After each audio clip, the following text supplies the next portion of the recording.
우리 해탈이라는 성과 가사를 이렇게 보니까 기쁨도 슬픔도 그 길을 따라야 하겠다. 하늘의 뜻이라면은, 법계의 뜻이라면은, 그렇죠.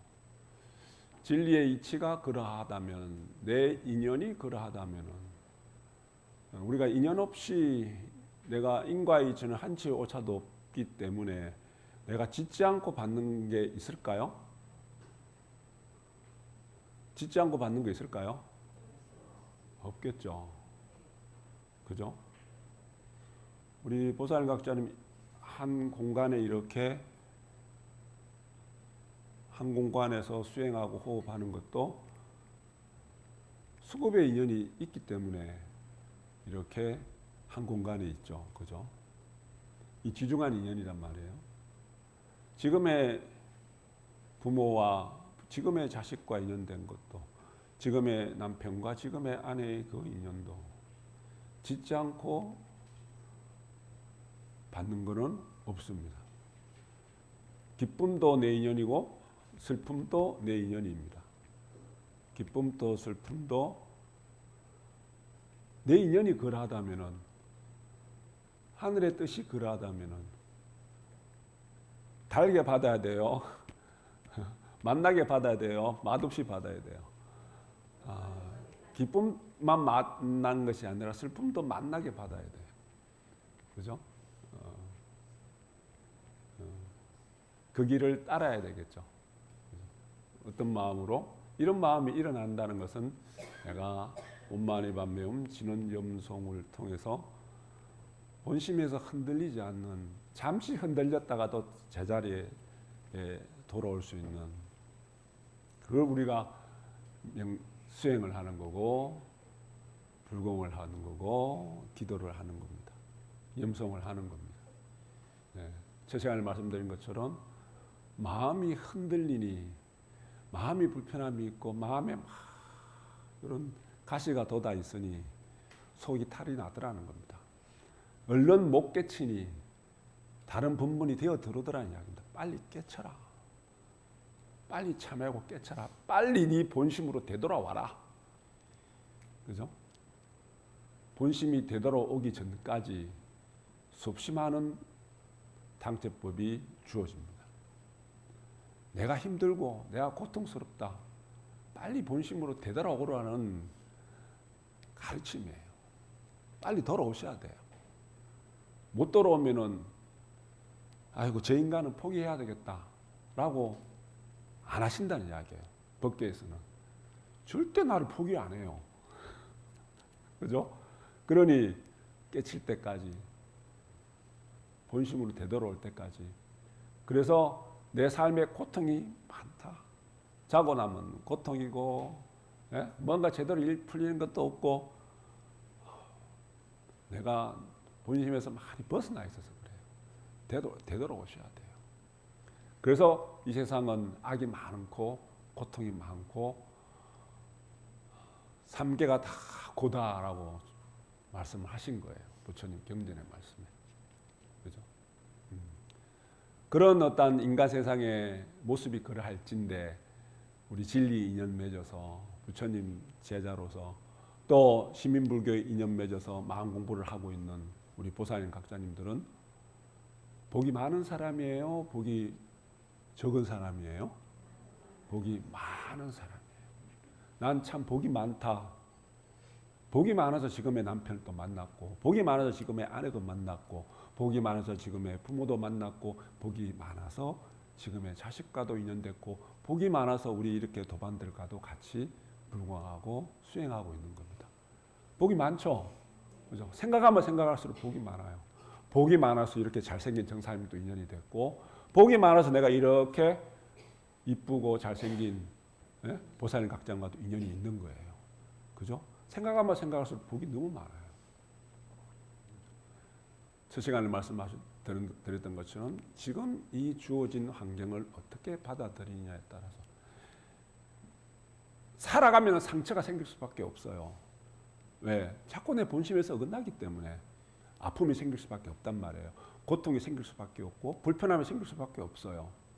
근데 그 상처가 그 불편함이, 그 아픔을 내가 어떻게 받아들이느냐에 따라서 그 아픔과 그 상처가 내 삶의 독이 되기도 하고요. 내 삶의 향기가 되기도 해요. 그래서 하나의 꽃을 예를 든 거예요. 우리 신현동 말씀에도, 종교의 말씀에도 꽃 이야기를 하면서 진정한 산밀이란 이런 것이다. 진정한 산밀이라. 꽃의 모습을 보면 참 산밀행을 지극히 잘 실천한다. 우리 염송하고 산밀행을 하잖아요. 그죠? 진정한 산밀행이란 바로 이런 것이다. 꽃은 바람이 분다고, 바람이 불어서 꽃이 떨어지기도 하고 그렇잖아요. 그러면은 나는 다시는 꽃을 안 피울 거야 하지 않는데요. 비가 막 쏟아져서 흠뻑 젖어 있어도 내가 다시는 내 이 향기를 걷어버릴 거야 이런 생각을 않는데요. 바람이 불어도 꽃은 또 피워내고, 비가 와서 흠뻑 몸이 젖어 있어도 향기를 잃지 않는답니다. 사람은 누구나 다 마음속에 자기만의 꽃밭을 갖고 살아간답니다. 활짝 핀 꽃이 있고, 이제는 꽃을 피우려고 하는 꽃봉오리가 달려있는 것도 있고, 그리고 꽃이 다 피고 다 져버려서 바싹 말라있는 상태가 있을 수도 있대요. 부처님 한 제자가 찾아와서 이야기를 하더랍니다. 내 삶은 참 고달프다. 많은 사람들로부터 상처를 입었고, 하고자 하는 일도 잘 안 되고, 뜻대로 안 되고, 저 시간에 말씀드린 것처럼 모든 게 다 걸림돌이더라는 거예요. 모든 게 걸림돌이다. 예. 걸린다라는 표현할 때 그 우리 수타니파타 경전 말씀 생각나시죠?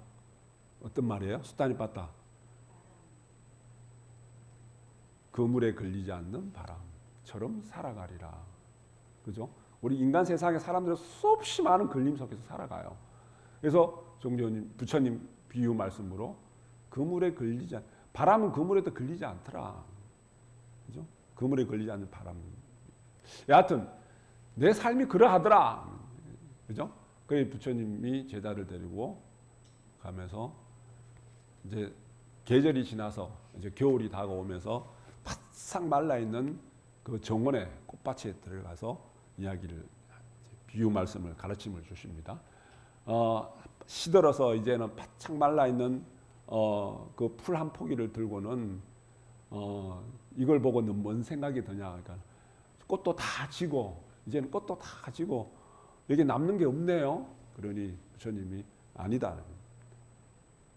꽃은 시들고 잎이 떨어지고 꽃이 시들고 죽어가면서도 씨앗을 남긴다. 그래서 때가 되면 또 꽃이 핀다. 씨앗을 남긴다. 인간 세상에 사람들이 살아가면서 상처 없이 아픔 없이 살아가는 사람들은 없단 말이에요. 그 상처가, 그 아픔이, 그 고통이, 그 괴로움이 이젠 끝이구나 라고 너처럼 생각하는 사람이 많지만은 그러지 않다는 이야기예요.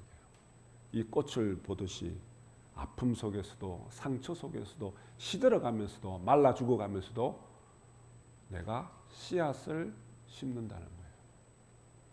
우리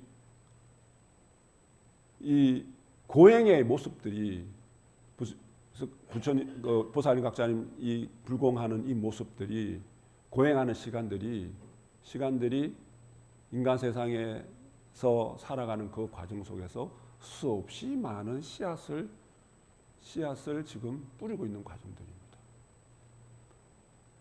아픔 속에서 상처 속에서 나에게 아픔을 주고 상처를 준 상대를 원망하고 미워하는 것이 아니라 그 상대를 위해서 불공해주고 내가 내 마음그릇을 키워나가고 내 인연 찾아서 내 흠을 깨쳐 참여해가고 불공하고 염송하고 선정하는 그 모습들은 내가 좋은 씨앗을 뿌리고 있는 모습들이고 그 과정들이에요. 아프면 아플수록 상처가 심하면 심할수록 그걸서 끝나는 건 아니란 말이에요. 아래 꽃밭의 비유 이야기를 들은 부처님 말씀처럼 즐거움만 가득한 것이 인생은 아닙니다. 인간의 삶이라는 것은 즐거움도 있고 괴로움도 있고 슬픔도 있고 고난도 있고 그 자체 모두가 인간의 삶입니다. 그죠? 그래서 바람이 막 불고 꽃이 떨어지더라도 그 꽃은 시기가 되면 시절이 2년이 되면 또다시 꽃이 피어나고 향기를 품고 향기를 절대 내가 내뱉지 않을 거야, 향기를 포기할 거야 하지 않고 꽃의 역할을 다 하더라는 그게 삼일행입니다.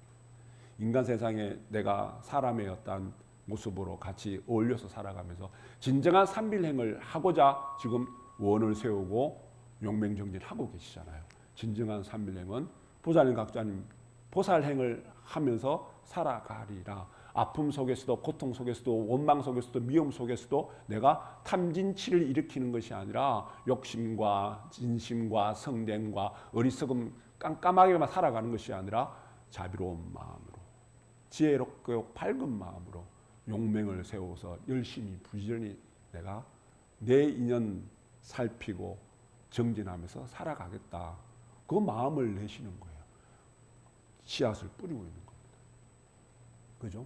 그래서 수행하는 수행자의 모습은 내가 지금 그대로 내 스스로를 우리 알아차린다 표현을 쓰잖아요. 그대로 알아차리고 그대로 인정을 해요. 아, 내가 지금 아파하고 있구나. 아, 내가 지금 힘들어하고 있구나. 어떤 이유로 상대를 미워하고 있고 원망하고 있구나. 그대로 받아들이시되 그 상처에만 머물러서는 안 된다는 거야. 대부분의 사람들이 그 상처에 머물러 있어요. 제가 첫 시간에 이야기했던 것처럼 저 사람이 지금 나한테 상처를 주고 있어요. 실제는 내 스스로 내가 상처를 내가 내는 거죠. 그죠? 여하튼 상대의 모습에 내가 마음이 아파요. 불편해요. 그죠? 원망이 일어나고 미움이 일어나요. 근데 그걸 내가 대부분의 사람은 그 상처를 집을 만들어서 그 속에 내가 머물러 있어요. 시간이 가면 갈수록 아프고 답답하고 힘들어요. 더 내가 고통스러워요. 근데 상대가 나를 고통스럽게 하고 상대가 나를 힘들게 하고 아프게 할까요? 아니죠. 내 스스로 내가 그 집을 지어놓고 내 스스로 나를 그 속에 가둬버리는 겁니다. 상처 속에 머물러서는 안 돼요. 알아는 차리되 내가 지금 저 상대 때문에 내가 지금 힘들어하고 있구나, 힘들구나라는 것을 알아는 차리되 그 속에 머물지 말라는 이야기입니다.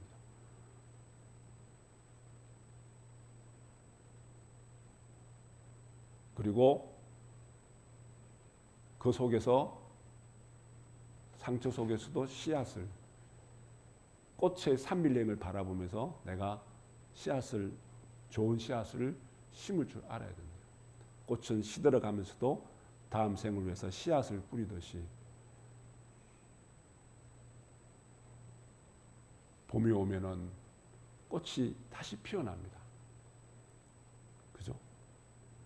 시절의 인연에 의해서 시기의 어떤 차이는 있을지언정 그 뿌린 씨앗은 분명히 꽃을 피워냅니다.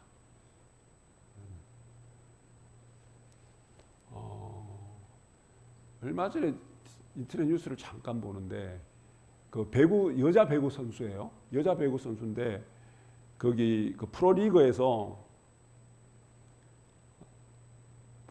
살아남지 못하고 팀에서 쫓겨났어요.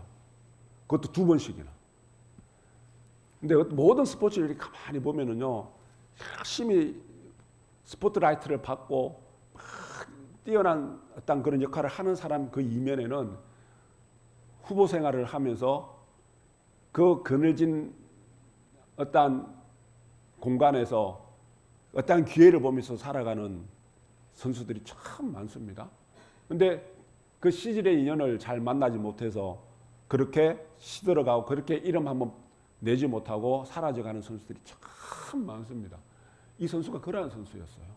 근데 이 선수가 국내 무대를 벗어나서 프랑스 제2부 리그에 가서 후보 생활하면서 다시 시작을 하고 다시 조금 더 성장해서 다른 나라 가서 또 프로 생활을 하다가 거기에서 빛을 보고 다시 우리나라 프로리그에 다시 재입단하게 됐어요. 숨어있던 어떠한 능력과 그러한 것들을 인정을 받기 시작합니다. 그래서 내년 시즌부터는 주전으로 활동을 한대요. 그죠? 시들어가고 아픔이 있고 상처만 가득한 그 속에서 스스로 지병을 일으키고 스스로 그 씨앗을 씨앗을 뿌린다는 것은 내가 인연을 만들어 나가는 거잖아요. 그러한 인연을 만들어 나갔기 때문에 다시 꽃을 피울 수 있는 인연이 되는 겁니다. 우리 염송을 하는 이유가, 불공을 하는 이유가, 자, 씨앗을 내가 인연을 만들어 놓으면은, 인을 지어 놓으면은 도와주는 인연이 있어야 된다 그랬잖아요. 그죠? 한 씨앗이 뿌리를 내리고 꽃이 피고 열매를 맺기 위해서는 뭐가 있어야 된다 그랬어요? 토양이 있어야 되고, 흙이 있어야 되고, 물이 있어야 되고, 햇볕이 있어야 된다 그랬어요. 우리 염송하는 거는요, 내 마음의 씨앗에 토양을 부드럽게 하고요. 그리고 미움과 원망의 가시가 가득한 그 마음을 자비의 감로수를 뿌리게 하고요. 자비의 감로수. 그리고 차갑고 그러한 내 마음에 따뜻한 햇볕을 비춰주는 겁니다. 보살님 각자님이 불공하고 내가 삼밀수행하고 염송하는 거는요. 염송을 하면 할수록 내 마음의 토양을 부드럽게 하고 자비의 감로수를 뿌려주고 따뜻한 햇볕이 들게 하는 겁니다. 그러면은 그 씨앗이 꽃을 필까요? 피지 않을까요? 열매를 맺을까요? 맺지 않을까요? 그래서 염송공덕은 그러한 겁니다. 자, 우리 해탈 7월 15일 해탈절 앞두고 지금 삼자승 불공도 하고 계시고 칠자승 불공도 하고 계시고 또 7월 월초 불공을 준비를 하면서 용맹정전 하셔서 염송 많이 하셔서 꽃도 피우고 열매도 맺고 한없는 해탈의 인연들을 만들어 나가시는 그런 우리 지혜 밝은 진은 행자들이 되어 가셔야 됩니다. 진은 묵도갑니다.